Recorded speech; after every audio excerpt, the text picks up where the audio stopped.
Welcome to the Adult Learning Hub Masterclass series. In this series, we feature those who are making a measurable impact in adult learning around the world. And the experts we feature offer what I feel is really exciting and exclusive insights for you as an educator to better your practice, more confidently navigate our ever-changing educational landscape around the world, and really feel energized and ultimately improve outcomes for your learners. Now, I'm so pleased today to introduce our guest. Dr. Tiwary is an assistant professor in finance and accounting at the Indian Institute of Management in Lucknow. He teaches financial accounting, management and analytics, investment management, and business simulation at Lucknow's flagship MBA program. He also teaches the Working Managers Program, the PhD program, and the Defense General Management Program for India's armed forces. He is one of the highest rated faculty at the Institute, and he's a dynamic instructor and much loved professor. His unique approach makes his classes truly a refreshing experience where students can learn strong fundamental business skills that they can apply in their jobs and also in the real world upon graduating. He believes in the need for change and innovation in teaching methods to bring out the best in all learners. So the reason I wanted to sit down with him for our masterclass series is because of a unique elective course that he has successfully designed and implemented called Business Simulation, where he uses board games to teach management concepts to his learners. His work has been featured in leading Indian publications, and his program was awarded Most Unconventional Course in 2020. What an accomplishment. And in preparation for this interview, I read a quote from one of his students saying the classes used to stretch for probably 6 to 7 hours, but I never really complained about it because it was so much fun. I mean, if that's not a sign of a good learning experience, what is? And I love featuring pioneers in adult learning, and I'm so excited for my conversation today with Dr. Tiwary. Welcome, Professor. Hi everyone. Hi Jane. Thanks a lot. I'm looking forward to this wonderful conversation. Absolutely. I'm so glad you could join us. London, India, the UK, we're all connecting. Yeah. So virtual world, we have become one village. Yes, that's right. That's right. Absolutely. Yeah. So I'm so interested to know, how did the idea specifically emerge of using board games in your classes? How did that idea come about? How did you identify that this was something that you needed to do? Yeah. So some of us, some of my friends, we keep on playing board games for quite a while now. That goes back more than 5 or 6 years back to my PhD days. But recently, by recently I mean about 1.5 to 2 years back. So after the game is done, it's very natural for us to discuss that who won, why do you think they won? Just about 10-15 minutes of discussion. So I realized that in some of the discussions, there was some repetition. The repetition was that I was using to justify that why did I win or somebody else win. I was using certain jargons from the management education. Then it just clicked to me that I was actually using some of the concepts that I had learned in my management institutes to win these games. Then it just it was almost like a eureka moment for me. That can I do this? A reverse engineering, that can I place these boards, these game setups in a classroom and just push my students to visualize them as a business setup so that in attempting to win a game, they would end up internalizing some of the management concepts. So that's when it clicked to me. And then, it was, I think from the trial purposes, it was a little bit longer time than I would have thought. It took quite a while. It took almost 1.5 years of testing. But yeah, I am really satisfied with the end result. And what board games in particular were you using? So one of the game almost everybody would have heard is Monopoly, wherein you acquire certain properties and then you take rentals from your friends, and then it's a dice based board game. So just that I used a basic setup of that. But actually in my class, the game itself is not the whole of it. I have to tweak a lot of the rules. I have to bring in my own setup. I will change some of the criteria. I will change some of the ways. I will introduce certain options somewhere. I will introduce certain trading somewhere. And also some of the prompts. So this basic setup I tweak and then I change it so that when the students play this game, it looks as if they are running a business. So this is just one example. Similarly, there are some 4-5 other strategy games. Primarily, they are strategy or finance heavy games. But you end up using almost all the major functionaries of the finance domain.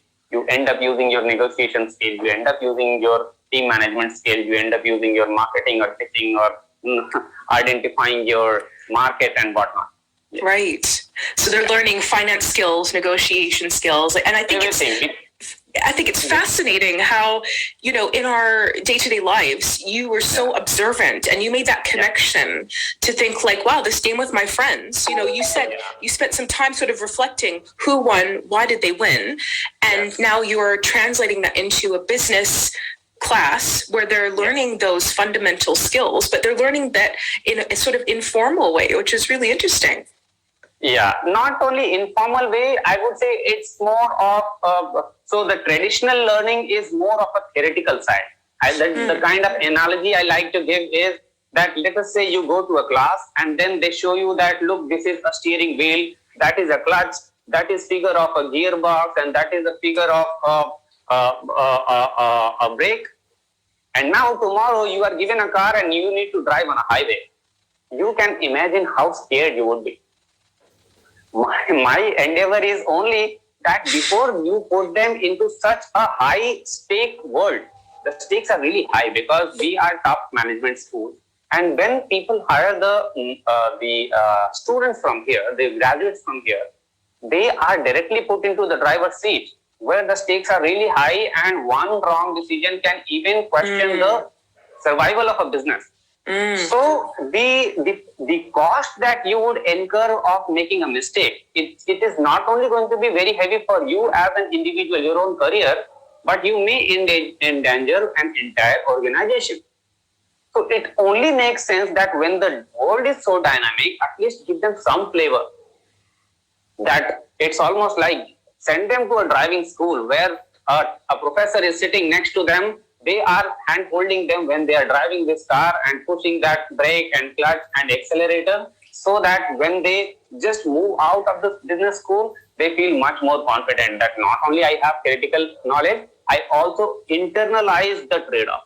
So just knowing the trade-off that this one is great and that one is great, theoretically that's important, but you need to internalize that when an error can be so critical that I may end up just bankrupting my entire organization.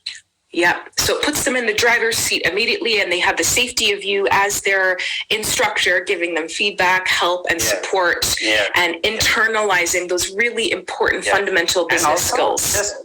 Also, just take this analogy, there the cost of making an accident is not that high.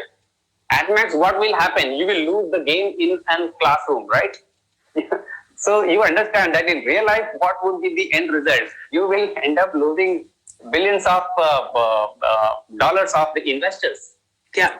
And it makes that learning experience even more accessible because it's paired with something that we associate as being fun, enjoyable. Who doesn't love a game? But when you put that inside a formal learning situation, you know, pairing that with business skills, I think that is an amazing tonic cocktail for learning. Absolutely. That I call them icing on the cake. That you get to do it in a fun way.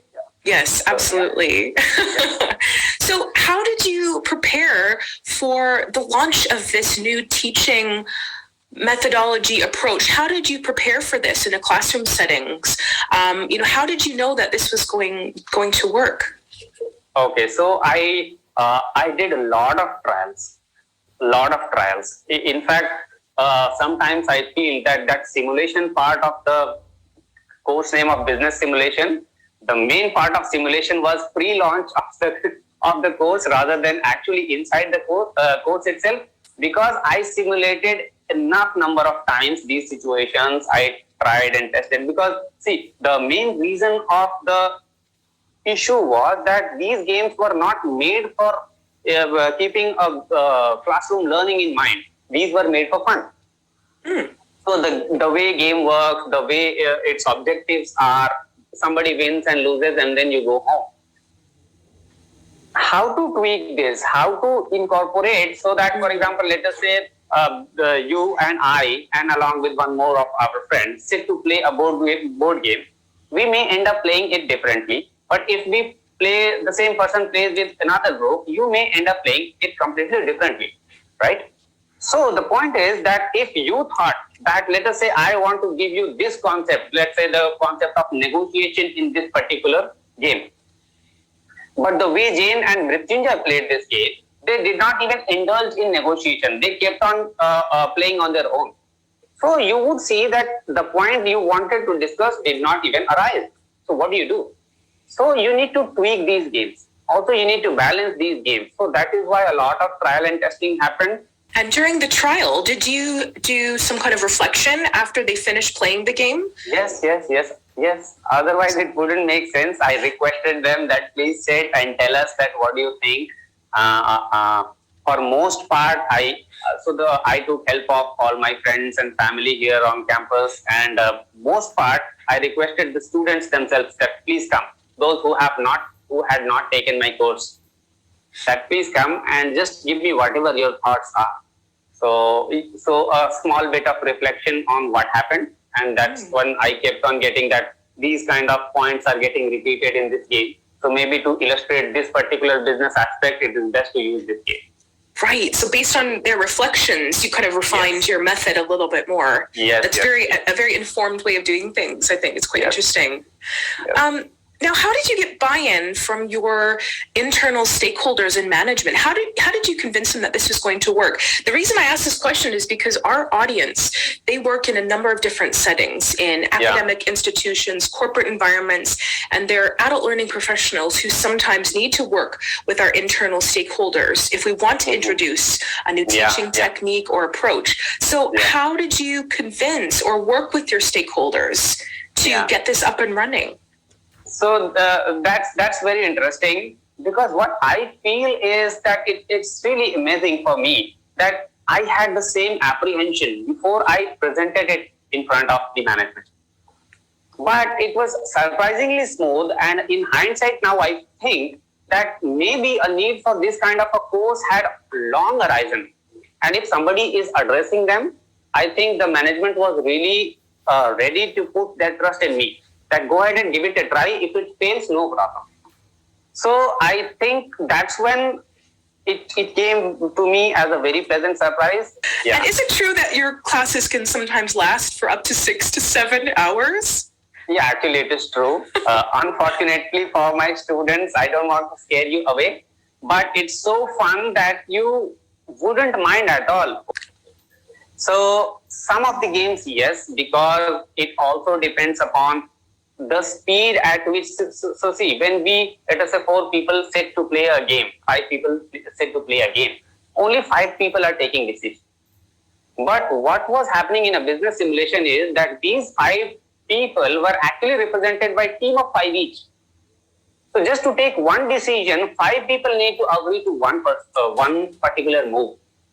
So it obviously expands the time taken, but I think it was really worth it, because in real life business, it will never be one person's call. That if you think, you just go ahead and do it, and then you would miss out of this very crucial team dynamics part. So it's not only business skills that they're learning, but as you said, it's like, understanding team dynamics or working together as a team. Or listening to feedback. Are there any other skills you find your learners are taking away after a class other than those fundamental business skills?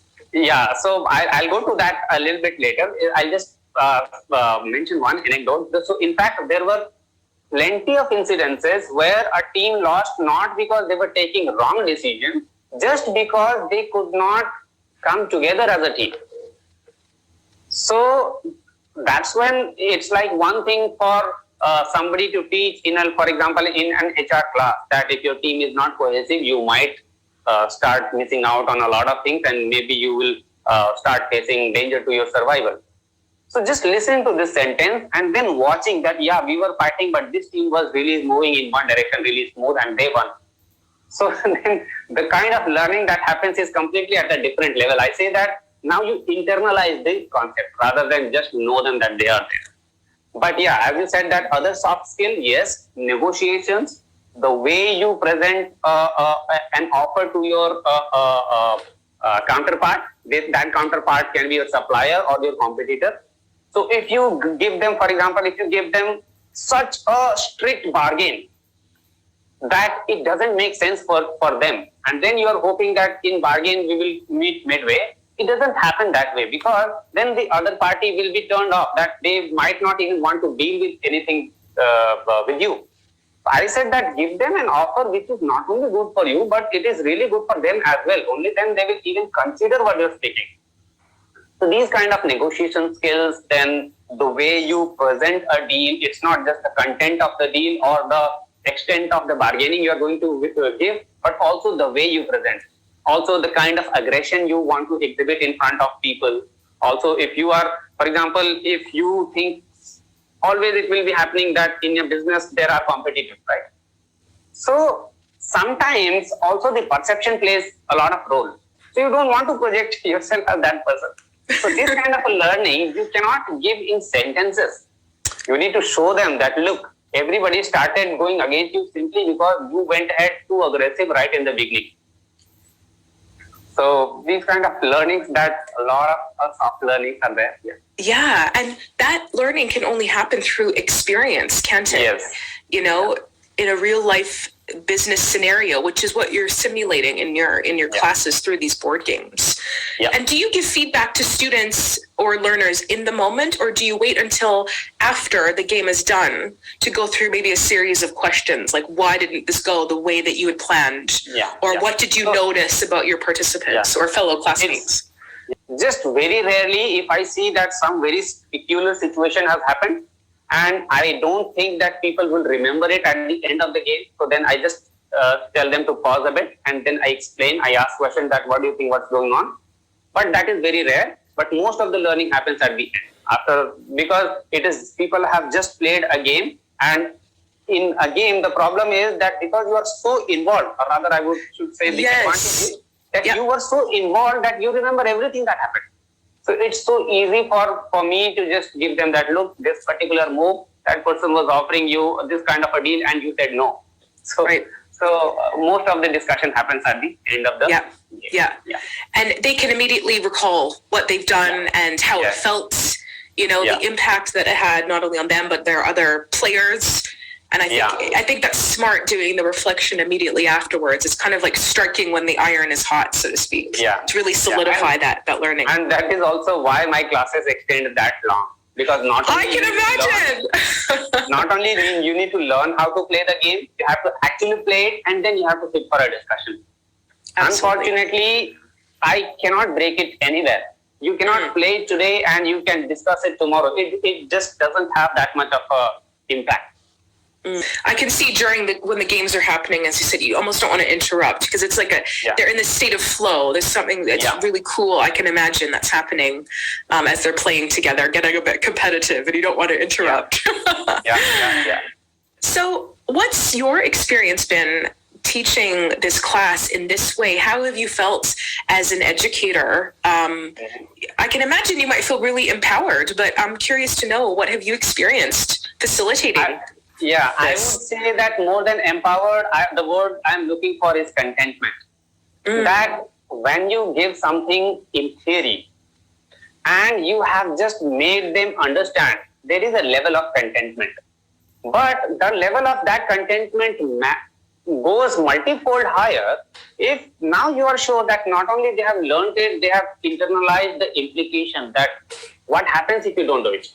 So then it's almost like they are never going to forget these learnings.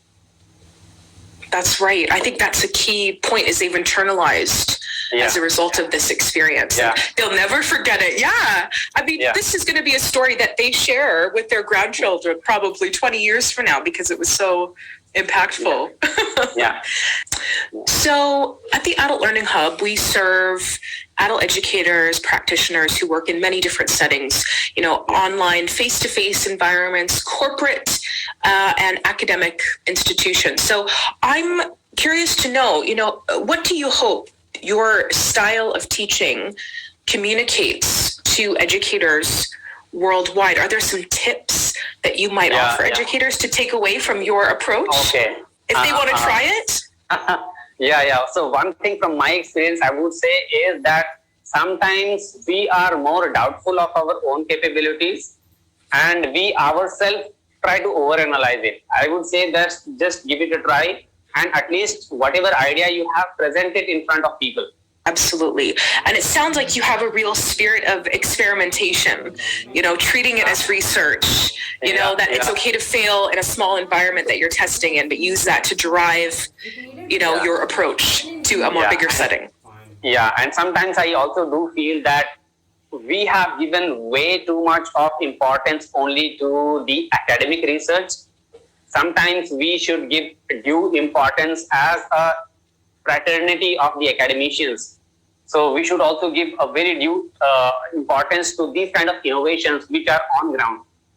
So you are not only a contributor only if you contribute in a theoretical manner or you publish a really good research paper in an academic journal.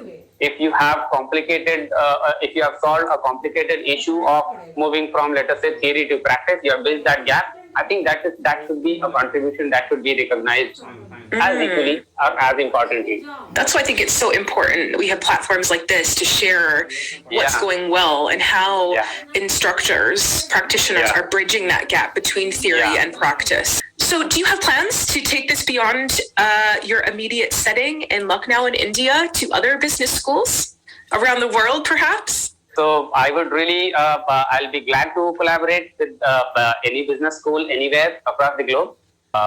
If any of your viewers who are interested in collaborating, feel free to reach out. No problem. Absolutely. I'm sure we'll have people who are getting in touch with you after our interview. Obviously, our social media, your social media links will be in the description.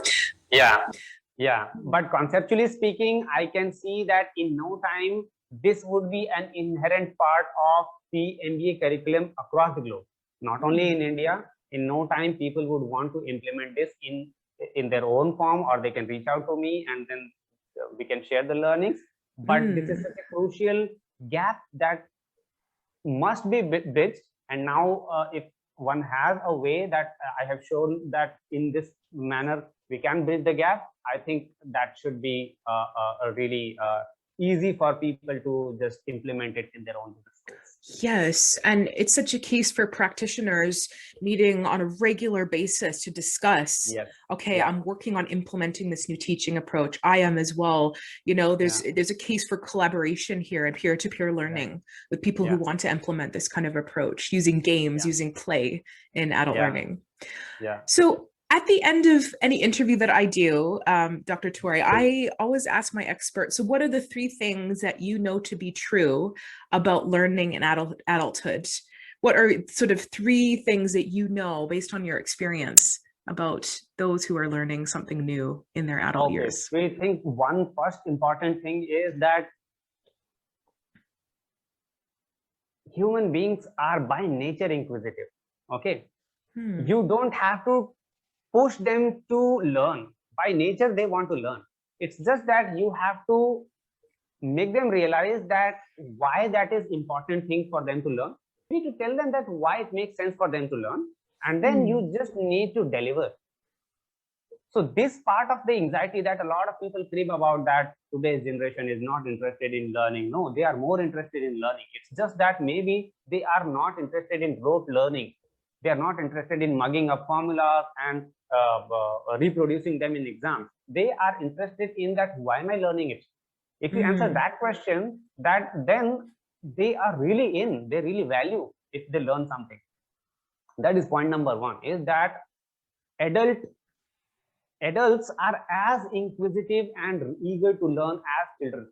That's point number one. Mm. And point number two is that the people have, means as a mass, a lot of people have free mind, free thinking of their own.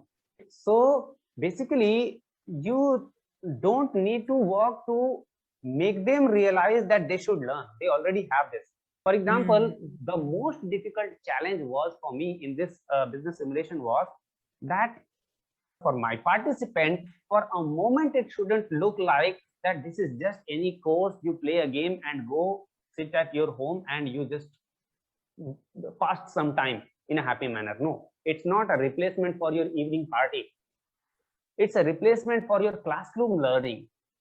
So only if they're learning, that's why I said, when you said that the games were fun in the beginning of the interview, you said that the games were fun.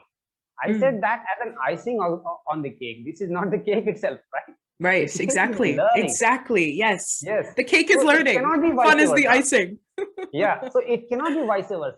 That mostly you have fun and maybe one small learning here and there. Why do they need us?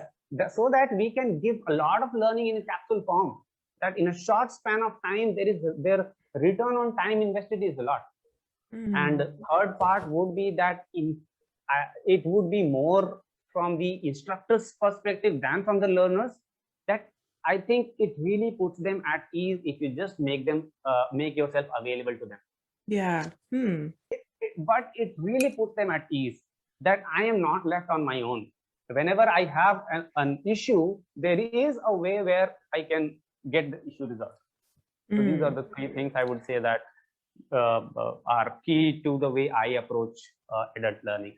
Right. So we are by nature inquisitive. You mentioned that we all have a mind of our own. Yes. And making sure that we put students at ease. And it sounds like through being accessible as an instructor. Yes. Just make really good available. Yeah, absolutely. Yeah, be available. Yeah, I think it comes back to, being present, being authentic, plays such a huge part. Absolutely. Well, Dr. Tiwary, I wanted to thank you so much for joining us today. And if our listeners, if they're interested in reading more about his work, his accolades, or his most recent interview in an Indian publication, all the links to those and his social media are below. Thank you again, Dr. Tiwary, for joining us. What a great discussion. Thanks a lot, Jane, for having me, and such a fantastic work you are doing. Wish you all the best, and I'm sure that this kind of a value addition to the society is invaluable. Absolutely. Thanks again, and have a great day, everyone. Bye.